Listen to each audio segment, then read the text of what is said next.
Good morning, good afternoon, everyone. Welcome. This is a webinar about monitoring and evaluation and our approach at AmplifyChange. So the aim is that this is helpful to those of you that are currently working on a strengthening application, but also that for general information as well, since we've updated our processes. My name is Liz Tremlett, Head of Grant Making at AmplifyChange. I'm going to hand over to my colleague to introduce themselves and to kick us off with the presentation. Thanks, Tyson. Thank you, Liz. My name is Tyson Onyango. I'm the Learning, Monitoring, and Evaluation Specialist at AmplifyChange. And today's session is basically structured to support you to better understand our theory of change and our M&D broadly. So in this session, we'll cover our theory of change, the foundation of what we found, and our M&D requirements, which will be helpful to your application. Yeah, so could we go to the next slide? So a theory of change is simply a map which says if we do X, we believe Y will happen. Ours represents our current best understanding of how change happens in SRHR, basically. Your evidence and your experience as grantee partners also directly shape how we refine our theory of change. It's a dialogue, not a top-down framework. Here's the full diagram. Don't worry about taking it all in right now. We'll break it down better as we move along. So the key message here is your organization does not need to work across the whole map. You might sit in one corner of it, and that's exactly what we expect. Next slide, Liz, please.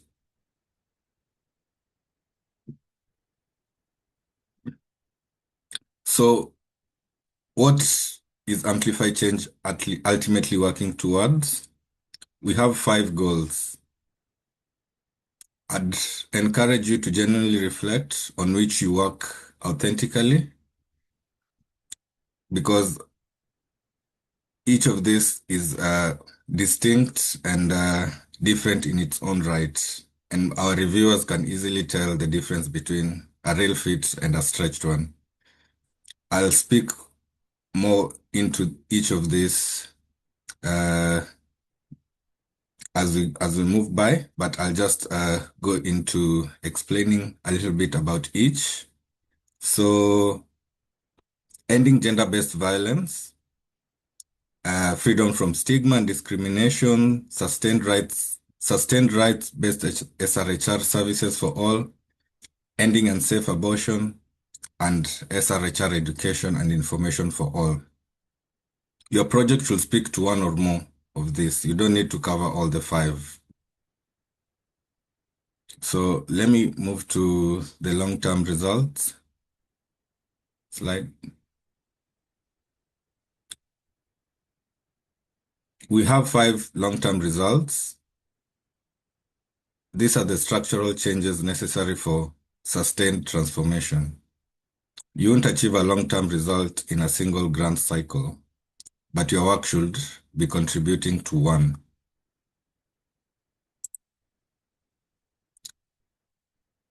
So let me speak a little bit about increased awareness of SRHR as human rights. So when people know these are rights, they seek care and hold governments accountable. Policy and reform. Bad laws are one of the biggest barriers, and changing them has systematic, lasting impact.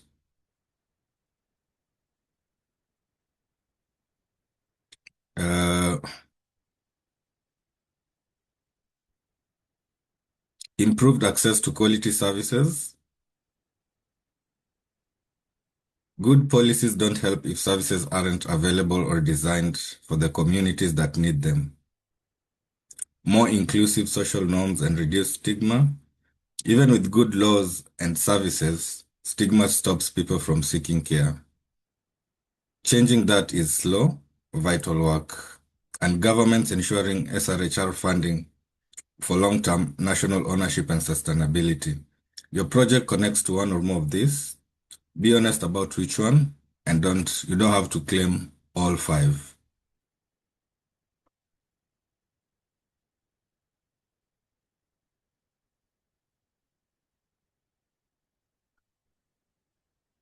I'm going to move through the specific outcomes for each result area quickly.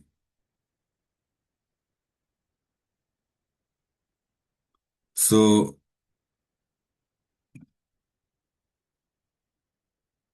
Liz, do you want to jump in here?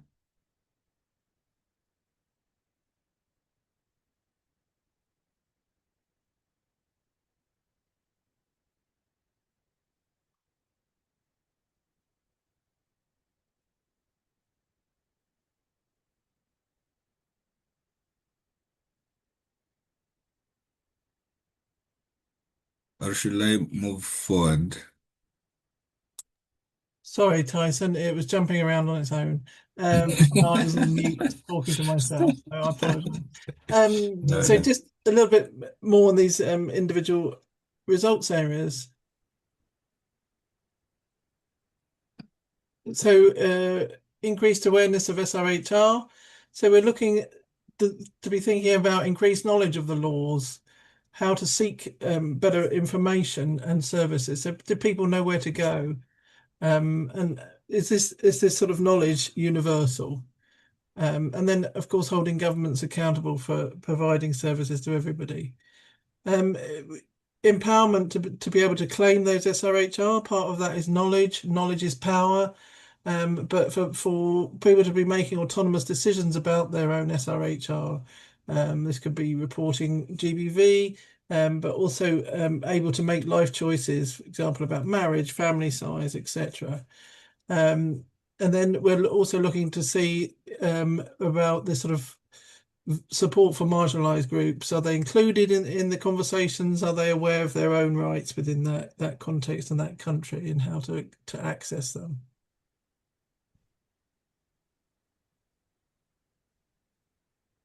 I think Tyson mentioned that the policies and laws quite self-explanatory, but is it new and improved policies, or is it mitigation of negative policies? How can we make them less severe?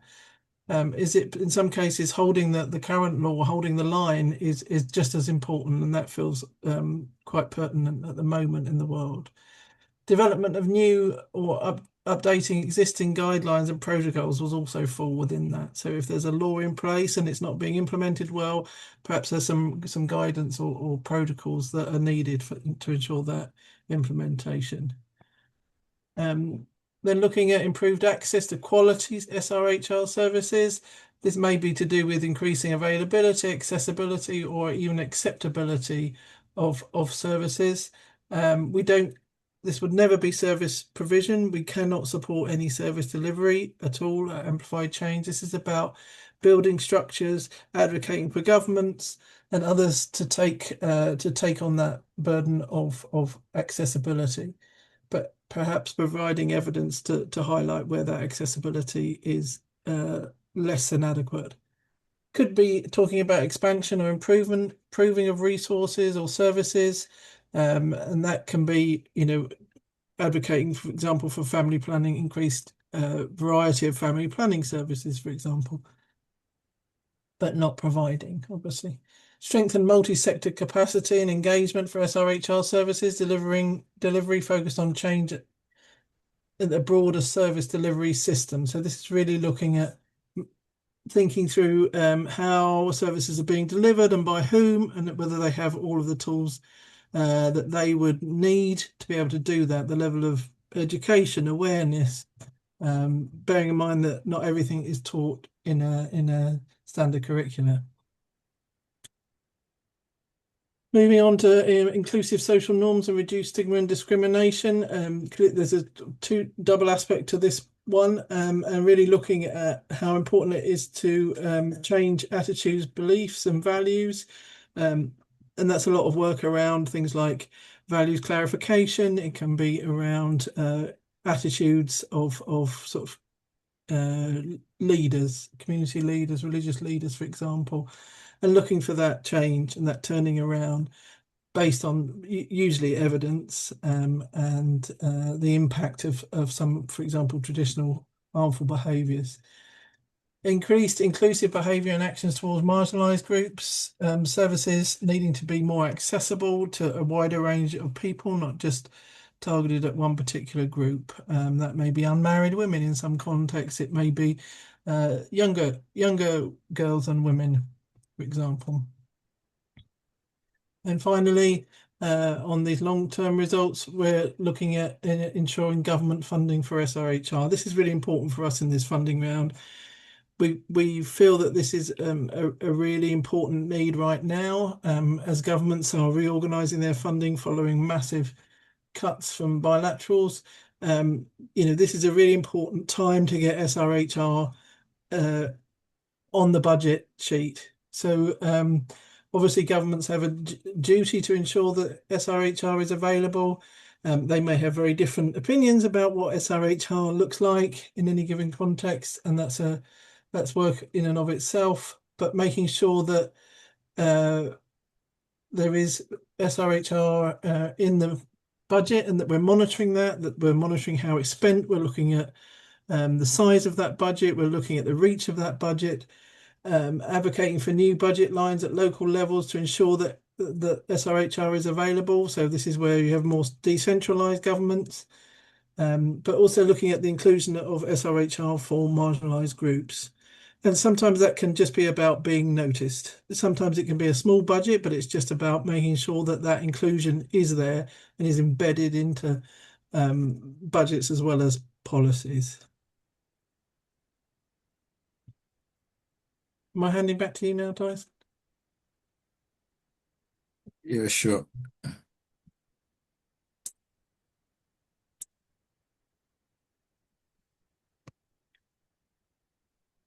So maybe you could, Am I not sharing?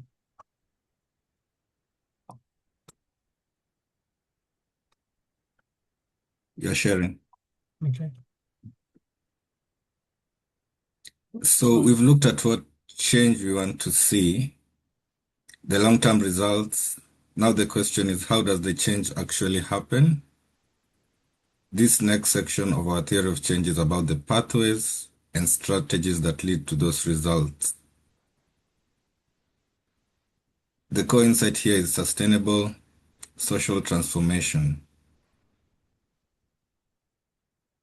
It requires action at multiple levels: individual, community, institutional, and systematic.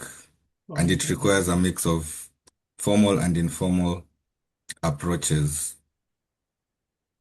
Let's look at how we think about that on slide 14.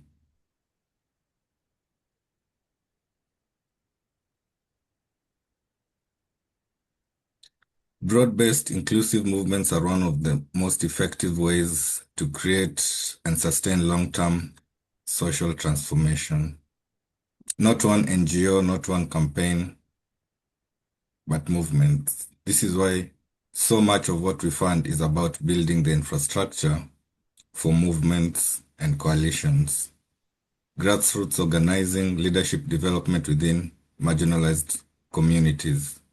When you're thinking about your project and your application, ask yourself, how does our work contribute to a larger movement? Even if you're a small organization working locally, your work may be part of a broader ecosystem of change. We want to see you make that connection clearly. Slide 15. I think I am on 15, aren't I? I got it wrong. Okay. Medium-term results. Between the strategies and the long-term results, sit 3 medium-term results. These are stepping stones that you're more likely to be able to demonstrate within a grant cycle. So stronger, more inclusive movements. So we are not just funding individual organizations. We are trying to build a field. When your organization connects with others, when your coalition grows, when movements become more inclusive, that's a medium-term result. Stronger local organizations. This is about the health and capacity of civil society itself. Well-governed, well-resourced, well-connected local organizations are the engines of long-term change. If your grant includes an organizational strengthening component, this is where it lives. Increased locally led advocacy. Solutions designed by the people facing the challenges are more effective and more durable. If your project is led by and accountable to the communities you serve, that is a genuine medium-term result you want to see.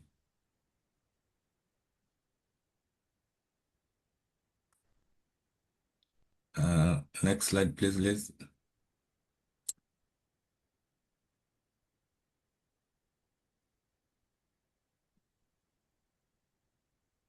Yes.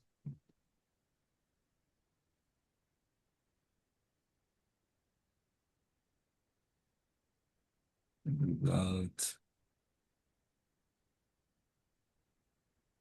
So those focusing on progress towards strengthening movement capacity, we hope to see. Liz, we're now seeing your chat. Sorry, So,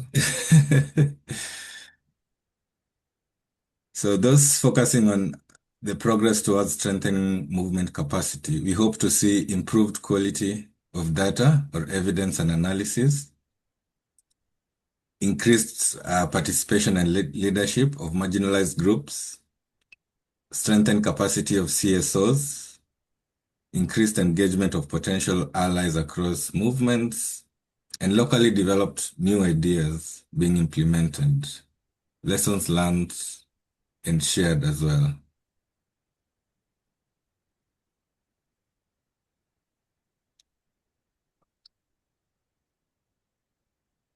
How does my organization fit in? The answer is absolutely no single organization creates social change alone. The organization plays a specific, unique role. You might focus on one result area.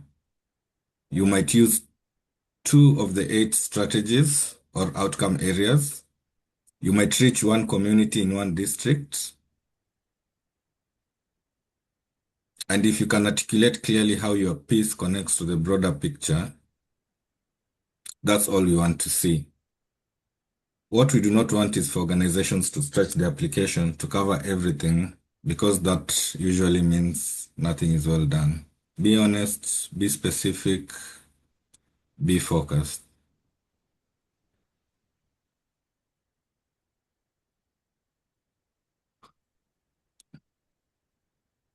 So let's do this practical example to bring this to life. Here are some real examples of what change looks like across different parts of our theory of change. So 50 women from an indigenous community increased their knowledge of GBV as human rights issue. That's individual level awareness change. 40% of schools in a city implementing comprehensive sexuality education, up from 30% last year. That's systemic change in service delivery. Recommendations made by CSO were included in government policies. Policy advocacy success. Proposed policies to restrict SRHRs was dropped, preventing regression, which counts. An influential religious leader changed his view to support LGBTQI plus rights. That's social name change through key influencers. New partnerships established with local-based organizations. That's coalition building. These are examples, span all levels of the theory of change. When you're designing your project and your indicators, think about what your vision of these milestones look like.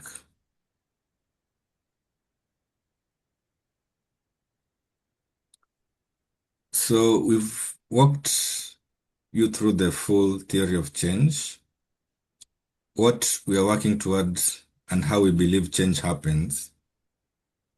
Now we can shift to more practical question. Perhaps Next. the applicants can find their way through this theory of change now that we've gone through it. Just think about your project, your application, and which of these boxes you're working in. As Tyson said, it's really important. We're not expecting you to work in all of them. Some are stronger than others, some are more impactful than others. But we understand that this is a process that takes a long time. So if you're fortunate enough to be working on policy and law change, that either means that you're in the position of working with a government that's very open to these conversations, or you've been the application that you're submitting is standing on the shoulders of lots of other work that's already happened. So we recognize that different organizations, different applications are going to be coming in at different stages of this.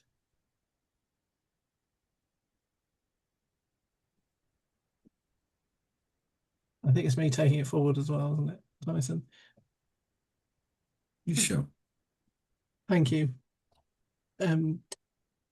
So just to sort of a little refresh then, as we get more and more into what's relevant to you, Tyson's taking us through the big sort of the big overview of Amplify Change and what information it is that we're interested in collecting and finding out about the work that you're doing and how we'd like to see some of those results and that impact communicated back to us. That's some of the detail that I'm going to get into now. So just a quick refresher, what's monitoring, the measurement of progress and performance of the project. We're particularly interested in the performance, and I'd even take it further to talk about change at this point.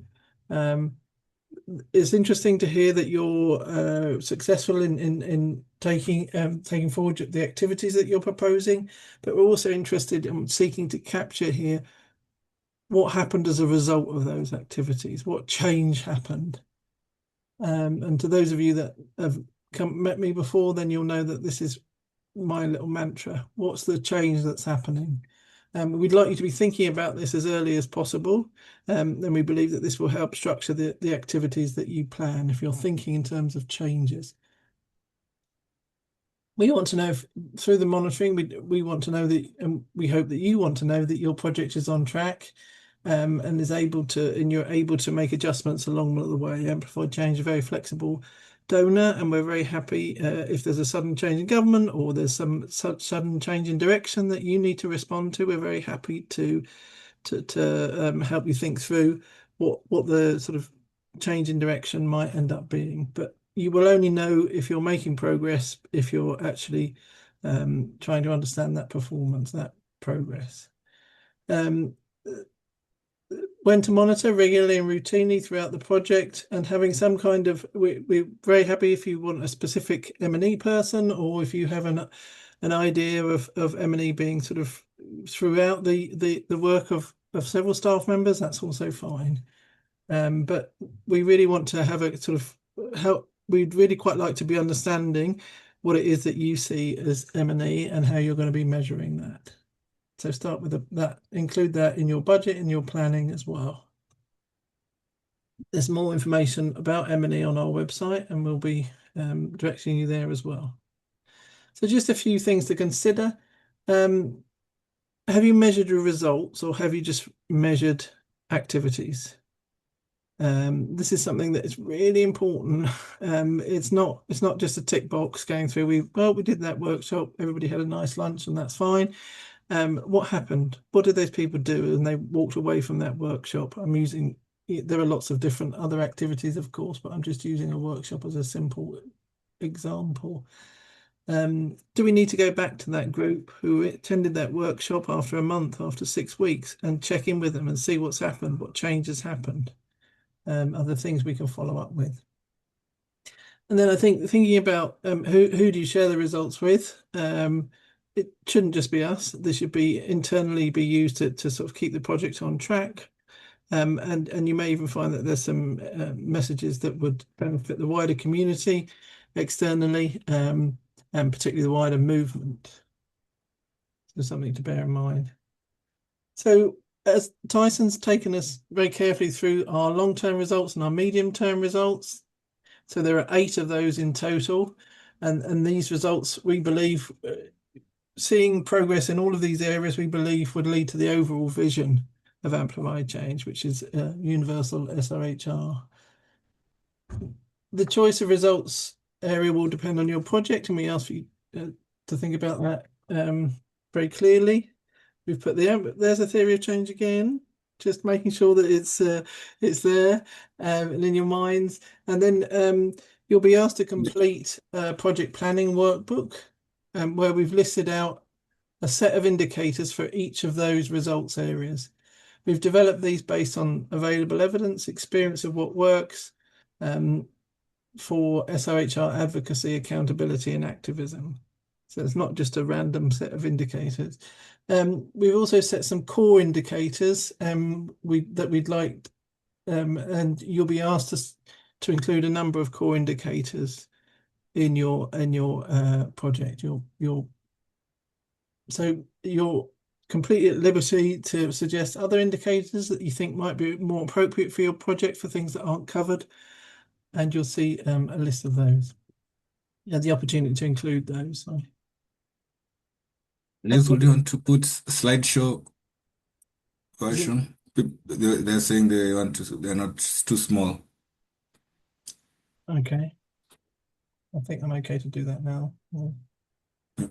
Apologies. Thank you. Sorry about that. So in the project planning document, you'll see there's one tab that gives you an extensive list of indicators all set out, and you can run through that list and find the ones that are most suitable for you. If you've already identified the results areas that you're going to be working in, that should help you focus down onto those particular results areas and just look at the relevant indicators for those. For a strengthening grant, you're required to select between 3 and 5 indicators. 2 of the indicators should be core indicators. We do need to update the template that's on the application form at the moment. There's currently an old version there. So we will update that and send it around to anybody who's already started their application. So please do watch out for that. The old template had just 5 outcome areas. So we're looking to expand that. It's not a disaster. The main thing is that you get something to us. Don't worry about old or new. Our preference would obviously be to receive that on the new template, which you'll recognize as having slightly even more color. So just an example from one of those results areas. So I've just taken here the increased awareness of SRHR as a human right. And we've broken that down into some of the outcome areas that we'd like to see. So improved knowledge, understanding and acceptance among target communities and or marginalised groups. Greater confidence and autonomy to claim SRHR amongst marginalised groups and target communities. Increased visible support for SRHR as a human right by individuals from marginalised groups and target communities as agents of change. And then you'll see the indicators there. The ones marked with an asterisk are core indicators. So you might choose, if you're working on individual awareness, you might choose individuals within defined communities and or marginalised groups advocate publicly for SRHR as human rights. So that's the first stage of selecting an indicator. We'll come on to the next stage shortly. Yeah, so once you've selected that indicator, we're looking for you to develop your own milestones. Now, milestones would be something that you report on every 6 months with your narrative and financial reporting. These are an important part. This document will form part of your contract with AmplifyChange, and we fully expect to see you reporting against these milestones. But so please be realistic with them. We're handing this over to you to do so that it is realistic for you in your project, in your context. And the object of the milestones is to verify the achievements of the indicator. So always keep the indicator in mind. Milestones are these points where you're expecting to see progress at every 6 months. What are you expecting to see? If you're looking at individual awareness, what do you expect but in the first 6 months because of the activities that you're doing? What do you expect 12 months because of the activities you're doing? And 18 months, etc., etc. They're going to help you measure progress against the indicator throughout the reporting period. So it's going to help you structure the way that you talk about the impact of the work that you're doing to us and to others as well. And so, but really, just to be clear that it is around change. It's not about reporting activities or outputs from the project. Those will be captured elsewhere in the reporting mechanism, but we're really looking for what indicators you've had of there being some kind of change, some kind of impact. So milestones can be modified during the life of the project, but let's focus on what you can do here. So please make sure that wherever possible that your milestones are smart, and I think probably everybody's familiar with the specific, measurable, achievable, relevant, and time bound. So I won't go into that into too much detail. And then just some tips for helping for creating milestones. So as I said, think in terms of impact rather than activities, and start by describing what success looks like. So as you select that indicator, what would success in your project look like? So if you're looking at increasing awareness in a particular community, what would that success look like?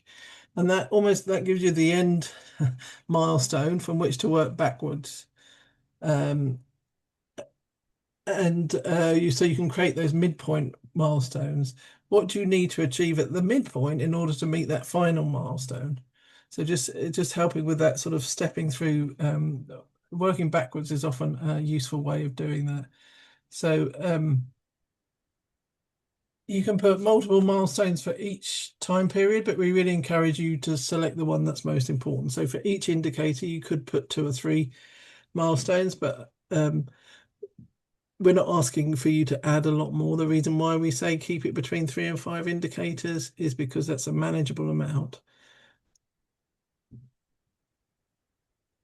So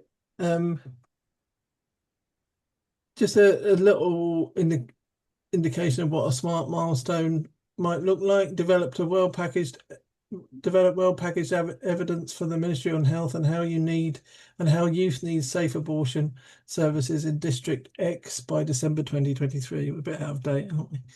And then a poor milestone example would be to change the abortion law, because there's no time, there's no specificity of that, then it wouldn't be,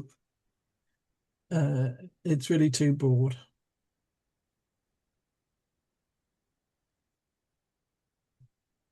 So in order to measure the progress of your milestones and how they're contributing to achieving that overall indicator, we're looking for some evidence of that from you, and we ask for that to be presented at each 6-monthly report according to what you've said that you would present. So this is very much driven by you and what you believe to be realistic and useful to you as an organisation beyond just the grant and the project. So we refer to this as means of verification. So it's a way that we can verify that some kind of change is on track and happening.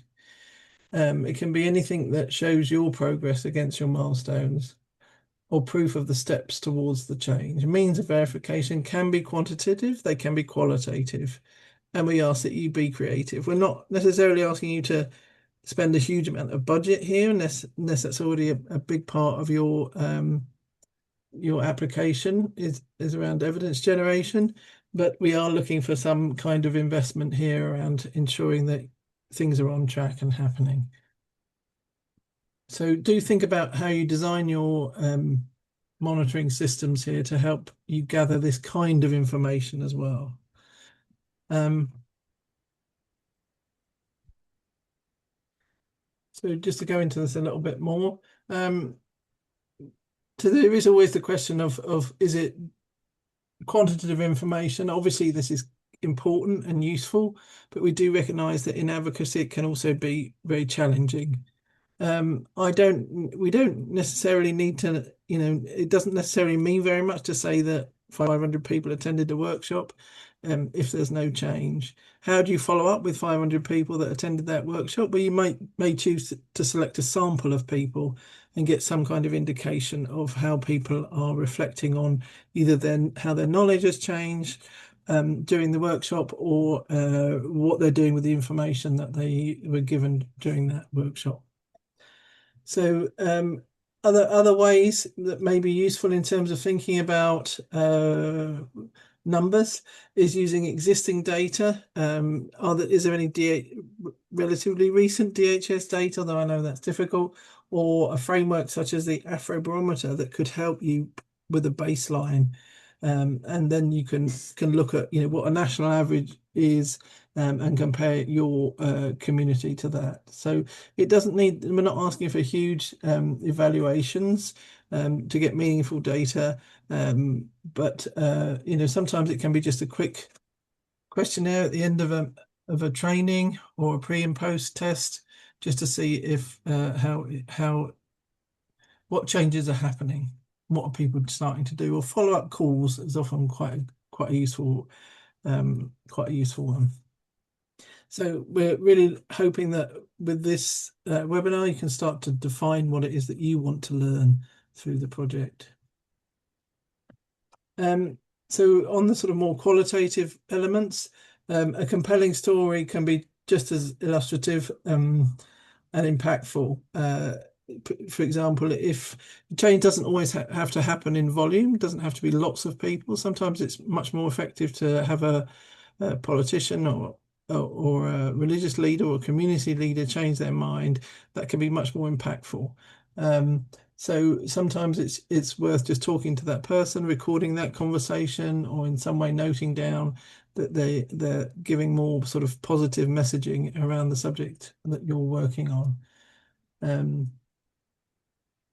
So think about how you're going to use this evidence as well. It can be very useful for the organization, can help you with your sort of external communications if you're able to use that information to say, hey, look at the impact we're having. Isn't it impactful? So do think about that as well as you're sort of designing these M&E frameworks. So using the double combination of qualitative and quantitative can really help give a full picture. So I've just listed here, I just wonder if people want to just note down what types of evidence collection methods you've used and put it in the chat or the Q&A.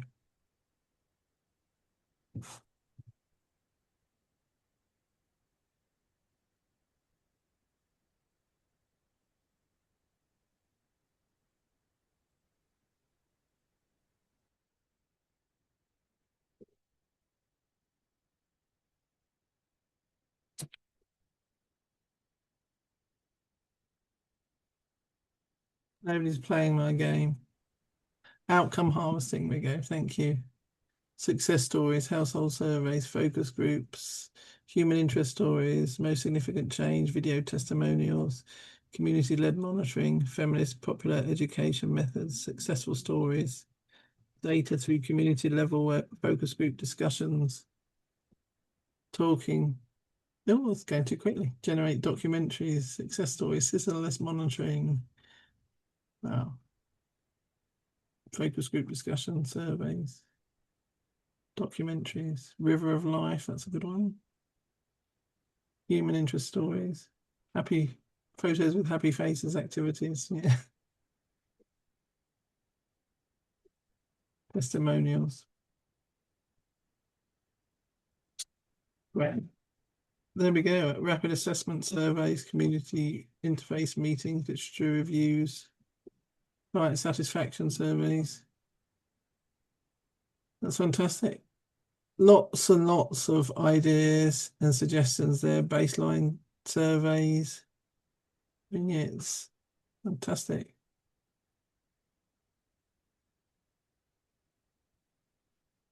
That's great. So I think you know what we're looking for here is the is what you're telling me here. So where possible, try and get some kind of evidence, some kind of numbers. But we do recognize that that's not always possible. And again, qualitative and quantitative together is really, really impactful. So do give some thought to that as you're setting out on this application journey. I put down some other ones here: quotes, recorded interview, illustrations, photo essays.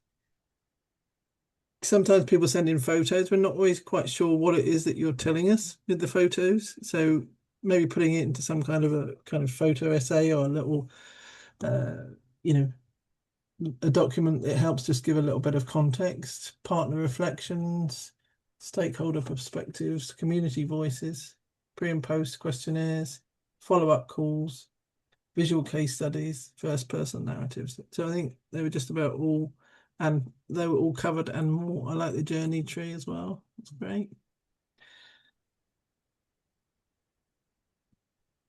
Okay, so I think hopefully that's fairly clear on the means of verification. I wanted to just show you this is the new, what the new PPW project planning workbook is going to look like in regards to the indicator and milestones guidance. It's going to look just slightly different with the new table in there. That's what I mean about more color. And then, so if you look through that list, you'll be able to just jot down the indicators that you think are most relevant for you.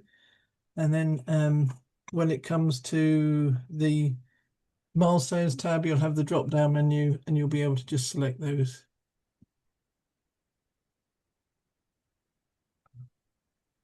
Just to say that the webinar is being recorded and will be available online. So applications, this is quite an important bit of news. Applications that don't have completed indicators and milestones are not going to be considered for this funding round. It's too important for us to understand your theory of change and how you're going to evidence that change. So please do make sure that you're allowing adequate time for approaching this indicators and milestones piece of work as part of the application process. Thank you. Equally, just a little plea there as well. Submit your applications early. There's always a bottleneck as we come to the end of the application window. So wherever possible, please do try and get things in early. I've just got one more slide there with a little bit more where to find additional information about this kind of monitoring evaluation work. There's a couple of e-learning. There's a course there. InTrack have a lot of information about monitoring, evaluation, and learning for small NGOs as well as our own website. I've been asked to go back to slide 37. Is that one? Okay, so we do have a little bit of time remaining. We've moved very quickly through those slides, so I'm happy to take any questions.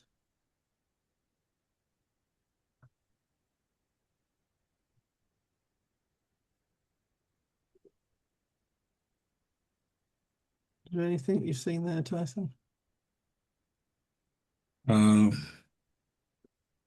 do we have standardized language resources to inform how you define advocacy? No, we take a very broad approach to advocacy. So I think hopefully from the theory of change, you'll be able to see that it's not just policy and law change. It's a much wider view of advocacy than that, looking at right from individual awareness, so a sort of individual level of advocacy, not just that high level.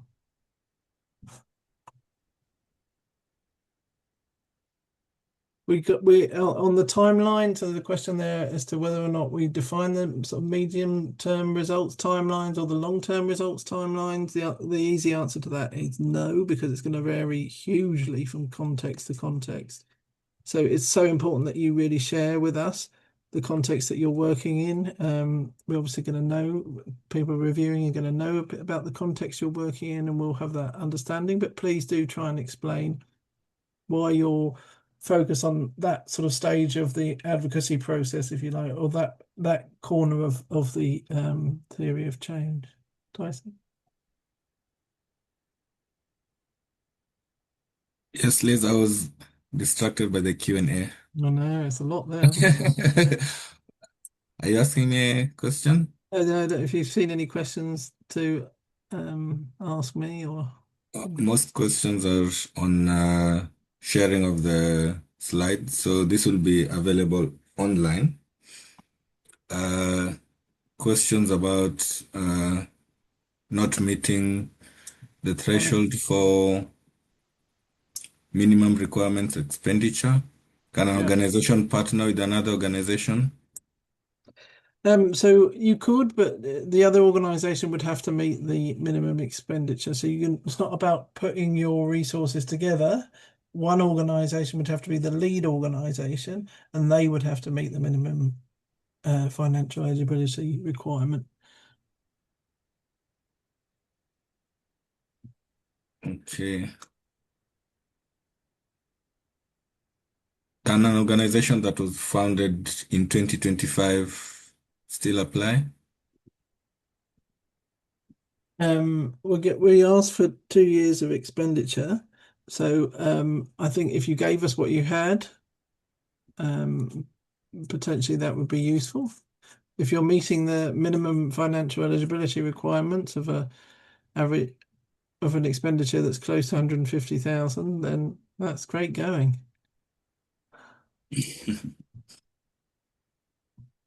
Is it okay for projects to contribute to all the focus areas, not just two, not just They one or two? can, yeah, they can. That's fine. And we understand that things change as well during the life of the project. So when it comes to reporting, you'll be able to select the area that you want to, what you want to tell us about each of these areas. So if you haven't had any traction around ensuring governments ensuring funding for SRHR, then you wouldn't need to report on that. But if you've selected increased awareness, then we would be expecting to see something coming through on that. But being specific is generally a good thing, particularly in an application. We want to very clearly know what the change is that you're seeking to achieve. So we will be updating the portal with the new PPW that will have this indicator and milestones on it. So we shall be letting everybody know, everybody that started an application, you will be informed about that. So watch out for the new application. You can always contact us. We'll also get it put up on the website as well, so you should be able to download it from there. So someone is asking, because of the funding cuts by USAID, could they use 2023 and 2024 financial year instead of 2025 for the financial eligibility criteria?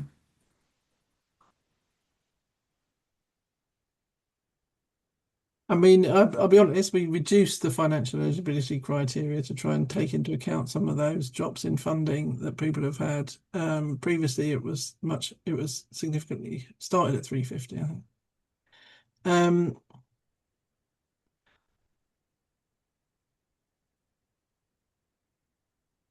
I'm going to say okay on that one because it's about your organisational ability to manage grants of this size.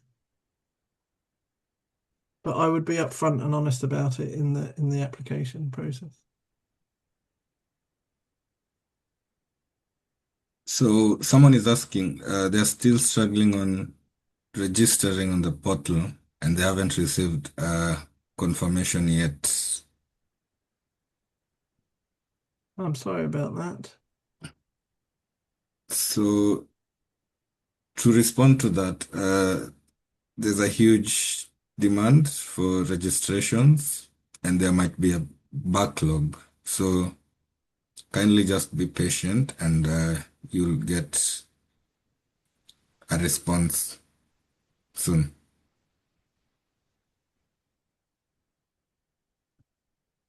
There's a question about whether you can apply as consortium. You can, but it would be that model of a lead organisation that would have to meet the eligibility criteria.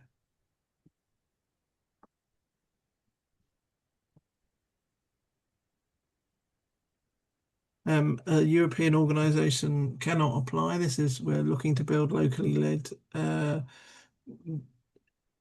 capacity and advocacy. So we prefer to have relationships directly with organisations. Thank you. There is very much a standard application template. There's a question there from Vitalis. And you go onto our website and click on the grants portal section, which will take you through to the application.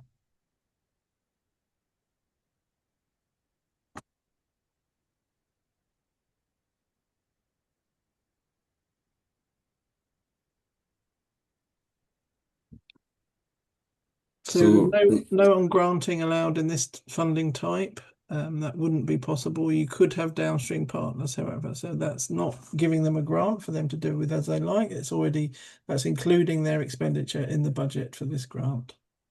It would be more of a downstream or a partner. Sorry. Can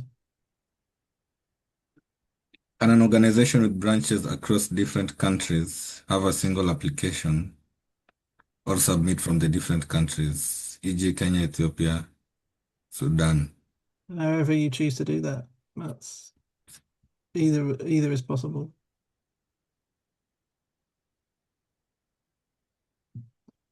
So there's a question there about setting up a mobile clinic providing family contraceptives. That would not be an eligible activity.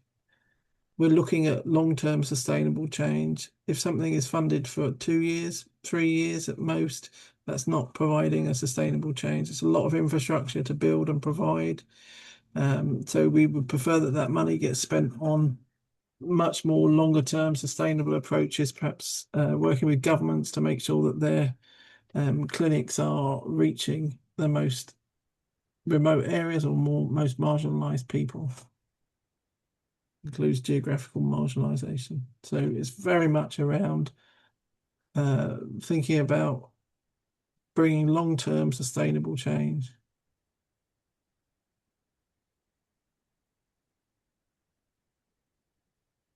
Someone is asking, do you have to register if you have registered and been funded before?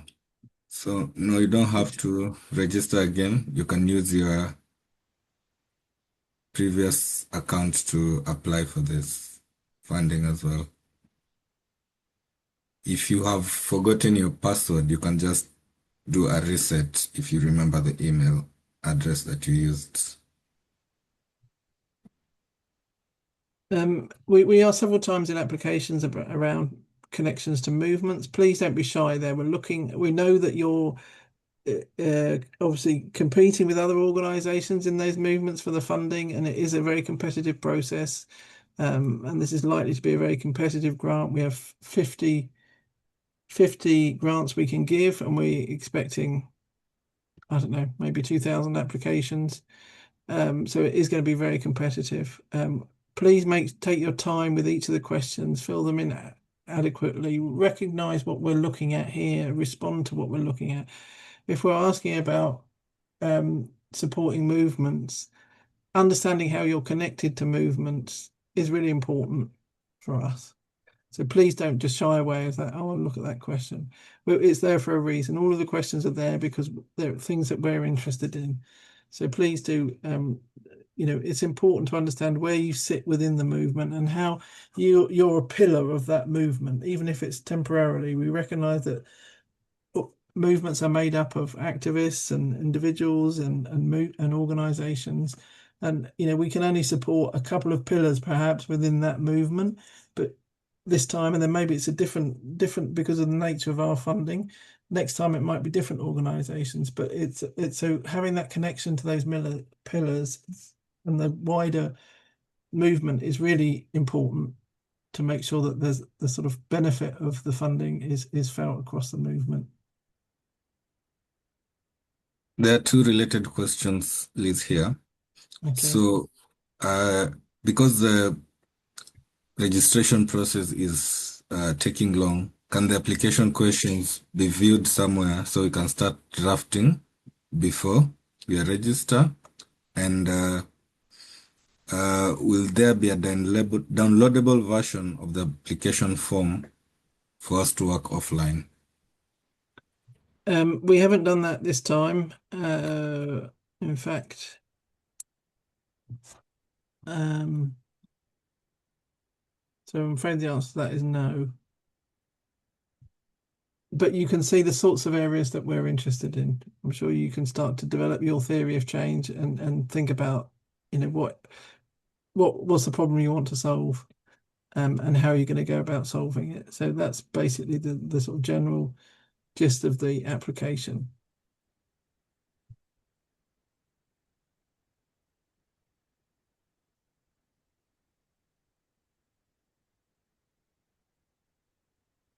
Somebody there said something about culturally conservative contexts and the challenges of collecting data. Tell us about it. Tell us what's most realistic. You're the experts. Tell us why you're doing things in a particular way, and tell us why that's important to do it in that way. It's all about you explaining to us the context. We're not looking, there isn't a one size fits all. We're very well aware of that. So the more you tell us, the more we can understand the context that you're in.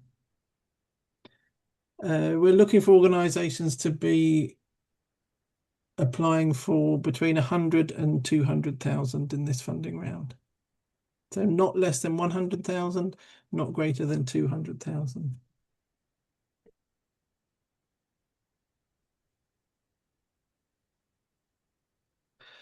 If there's a question there about movement building initiatives versus contributing to an existing movement, are they encouraged to apply? They absolutely are. Yes. So new movements come and go all the time, and that's important. That's an important part of working around an issue. That movements can be very issue based, but organisations like yours give some longevity to that, really seeing through an issue to its conclusion.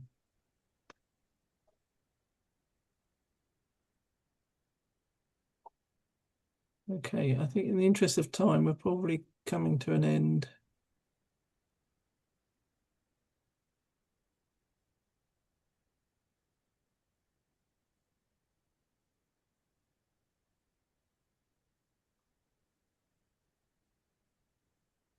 Okay, I think we'll change it. Oh, there's one thing there on the exchange rate. Just if you're looking, you can use historic exchange rate. So if you're talking about your expenditure in 2024, you can use an historical exchange rate.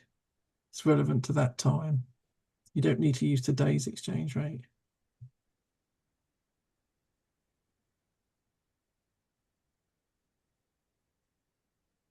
Okay, well, we look forward to seeing your applications and hearing from you with some exciting projects for funding. Thank you, everybody, for joining today and your time. It's been amazing to have so many people on the call, and